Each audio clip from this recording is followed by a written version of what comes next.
Assalamualaikum warahmatullahi wabarakatuh. Shalom, Om Swastiastu, Namo Buddhaya, dan salam kebajikan.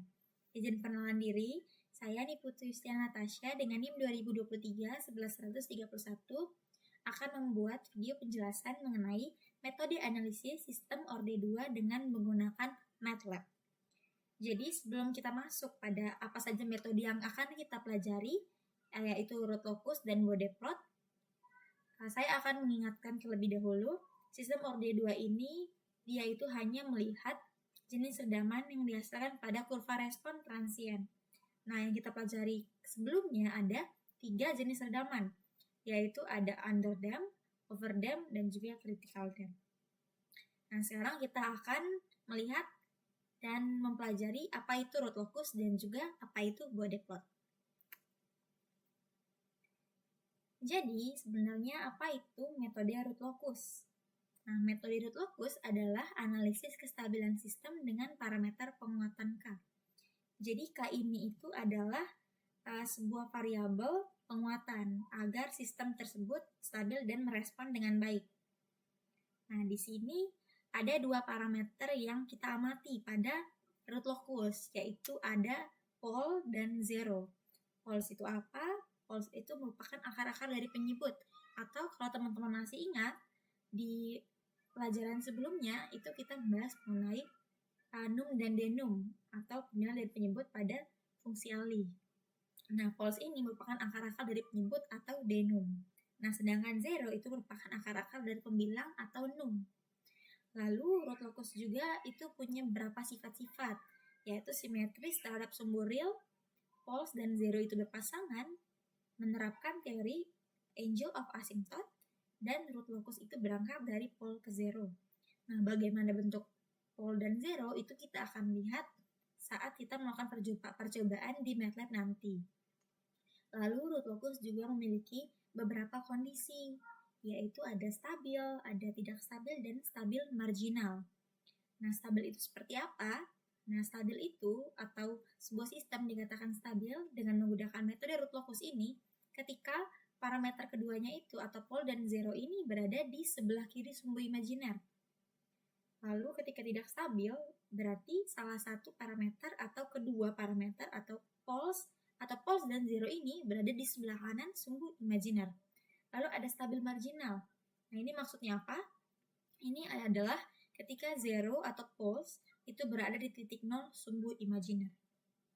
Lalu, apa sih fungsi kita menggunakan metode root locus? Yang pertama tentunya untuk menstabilkan sebuah sistem, lalu ada juga desain controller dan pengoptimalan respons sistem. Nah, ini merupakan sistem dari root locus. Nah, teman-teman bisa lihat di sini yang bentuk X dan X ini itu merupakan poles. Kenapa zero tidak nampak di sini? Ya karena pengaruh dari fungsi alih yang saya gunakan untuk menampilkan grafik atau keluaran seperti ini, teman-teman. Jadi sebenarnya ini zeronya ada, tetapi dia itu infinity atau tak hingga.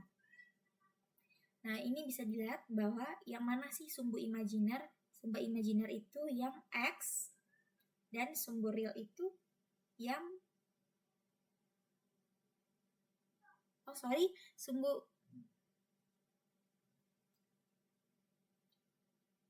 Nah, ini merupakan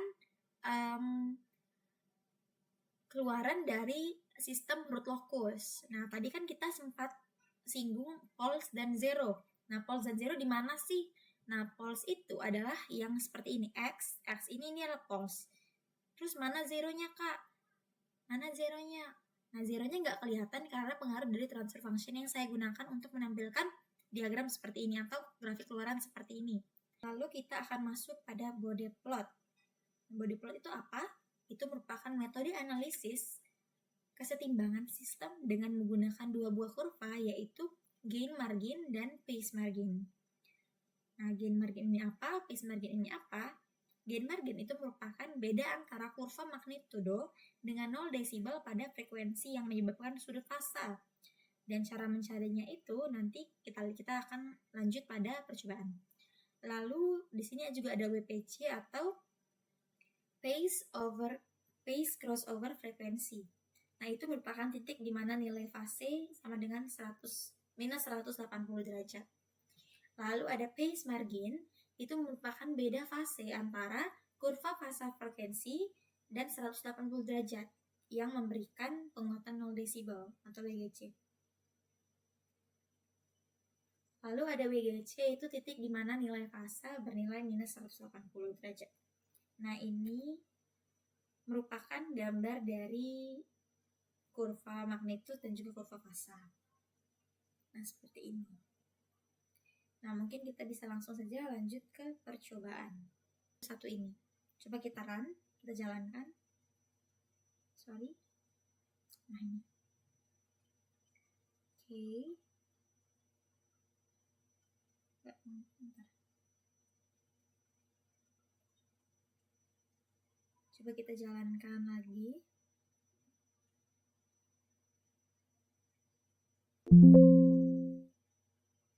Kita jalankan. Oke. Ini muncul figur 1, figur 2, dan figur 3. Sekarang kita fokus pada figur 1 terlebih dahulu. Nah, figur 1 ini itu merupakan, dia hanya menampilkan mengenai respon open loop system, dan dia belum diberikan penguatan atau belum ditentukan penguatannya, belum ada penguatan, dan juga belum ada pulse dan zero.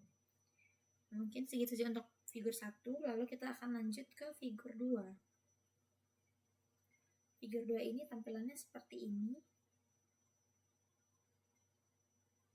Oke, bisa kita lihat ada R locus SYS, title root locus system.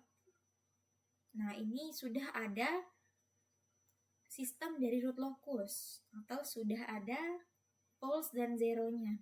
Nah, di sini kita itu ingin membuktikan bagaimana sih pengaruh penguatannya ketika kita menjauhi dan mendekati sumbu imajiner, sumbu real.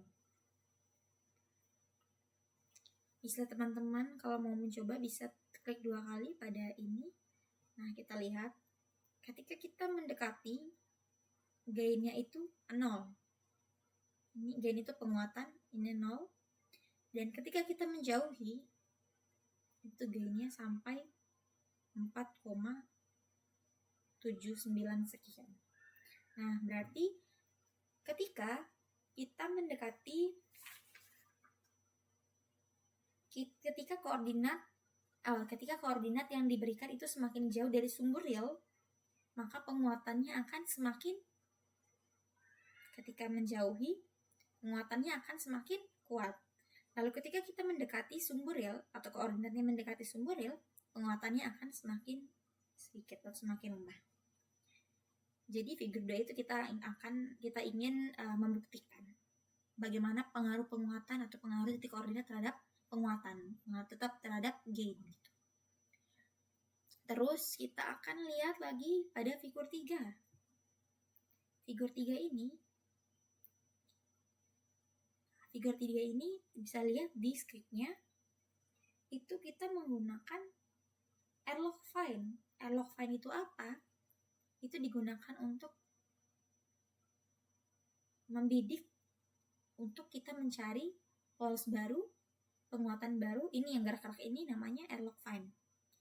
Untuk mencari pulse baru, penguatan baru, dan uses. Bagaimana caranya? Yang pertama kita akan membuat ketika dia itu mendekati sumber real dan sumber imajiner. Mungkin kira-kira di sini. Terus kita akan tekan. Nah, ini bentuk kurvanya ketika dia mendekati sumber real maupun sumber imajiner. Mungkin kita bisa lihat nilai akhirnya berapa? Nilai akhirnya 0,494. Kecil.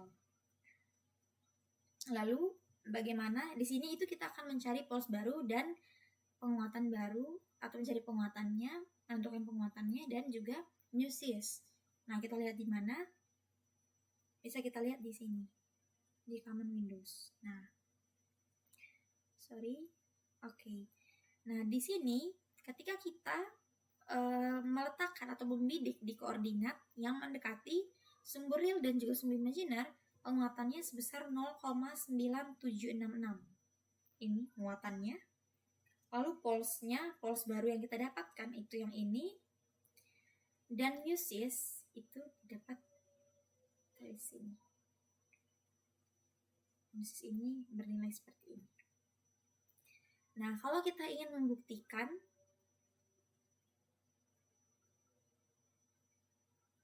ketika dia menjauhi sumber real dan sumber imajiner. Mungkin kita akan run lagi. Oke. Ini figur 3. Oke. Ini kita akan menjauhi dan sumber imajiner di sekitar di sini. Oke, terlihat bahwa nilai akhirnya itu 0,8. Menjauhi makin besar ya tentunya, berarti terbukti. Dan coba kita lihat lagi penguatannya menjadi berapa? Ini penguatan yang baru 4,0721 dan terbukti dia semakin besar penguatannya. Serta pulse yang baru dan juga musis atau transfer function yang baru. Mungkin segitu saja dari percobaan untuk metode root locus. Seperti itu. Lalu kita akan lanjut ke kode plot. Nah, ini untuk scriptnya sudah ada. Nah, mungkin kita langsung run saja sebentar. Oke, kita akan run untuk body plot tadi. Oke. Nah, ini muncul figur 1 dan figur 2. Figur 1 dan figur 2. Kita akan lihat figur 1 terlebih dahulu. Figur 1 ini itu dia body SES body plot. Nah, dia ini cuma menampilkan body diagram saja atau diagram body saja. Dia belum ada nilai dari phase dan juga magnitude, serta kita belum memberikan penguatan. Nah, bedanya body plot sama root locus tadi itu kita mencari atau membuat penguatannya. Membuat berapa sih penguatannya, seperti itu. Mencari penguatan baru. Nah, kalau body plot ini itu kita mengubah penguatannya dengan cara bisa lihat di script figur 2 kayaknya 100. Berarti kita mengatur penguatannya sebesar 100. Nah, ini. Oke. Jadi figur 1 ini cuma menampilkan bagaimana body diagram tanpa ada nilai penguatan dan juga nilai dari phase margin dan juga gain margin.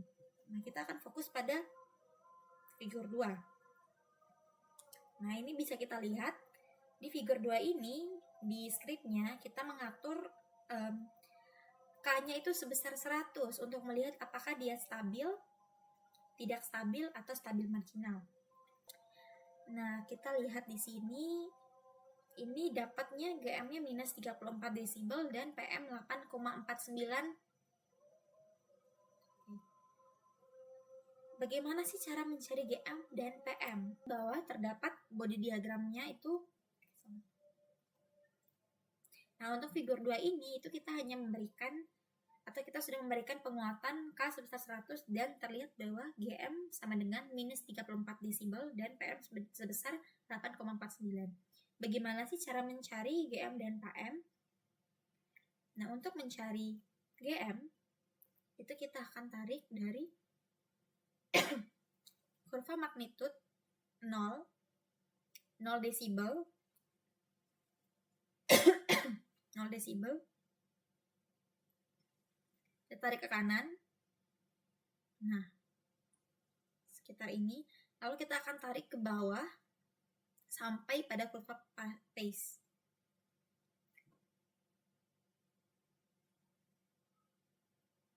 Ini sebesar minus 172.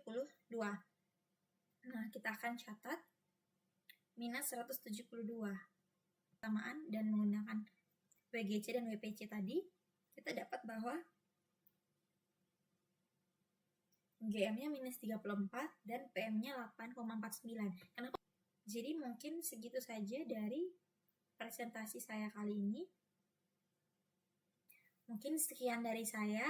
Mohon maaf apabila ada salah kata dan perbuatan. Saya tutup penjelasan dan video kali ini. Terima kasih.